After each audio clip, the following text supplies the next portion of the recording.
commence par 3 infos à retenir dans l'actualité et cette alternative au pétrole russe peut être trouvée par la France. Bruno Le Maire a confirmé être en discussion avec Abu Dhabi. On cherche des substituts à l'approvisionnement en gaz et en diesel venus de Russie. Les Émirats arabes unis peuvent être une solution de remplacement au moins temporaire, a déclaré hier le ministre français de l'économie. Des négociations évidemment dans le contexte des sanctions prises par l'Union européenne contre Moscou suite à l'invasion de l'Ukraine.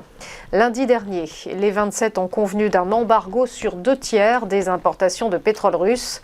L'objectif étant de mettre fin à 90% de celles-ci d'ici la fin de l'année.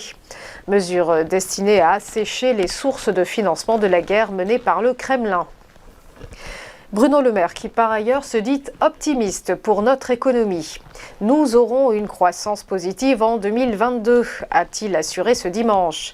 L'économie française est solide, elle a su faire face à la crise du Covid, elle a été relancée plus vite que toutes les autres et a retrouvé son niveau d'avant-crise. C'est bien la preuve qu'elle a du ressort, a-t-il affirmé.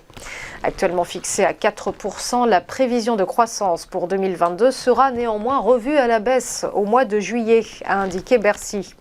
Une révision compte tenu de la guerre en Ukraine et de la forte inflation. La France étant malgré tout le pays européen qui gère le mieux cette poussée inflationniste à 5,2% en rythme annuel au mois de mai. Enfin, retour à une vie quasi normale à Pékin.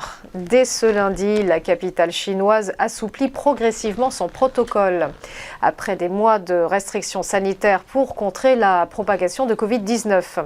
Fini les craintes de reconfinement pour les 22 millions de Pékinois. Concrètement, ils peuvent revenir au travail dès aujourd'hui, en attendant la réouverture des établissements scolaires le 13 juin prochain. Restaurants et transports en commun fonctionneront à nouveau normalement. Cependant, un test de dépistage de moins de 72 heures sera toujours nécessaire pour avoir accès aux lieux publics. Rappelons que fin avril, la municipalité de Pékin avait essayé d'enrayer la vague pandémique en appliquant une politique zéro Covid très stricte. On passe au point boursier, le rappel de la clôture des marchés financiers vendredi dernier. Le CAC 40 s'était effrité de moins 0,23%. L'indice parisien terminant à 6 485 points.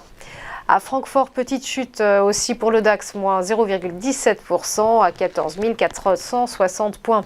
Idem pour l'Ibex madrilène qui s'était délestée de moins 0,22%.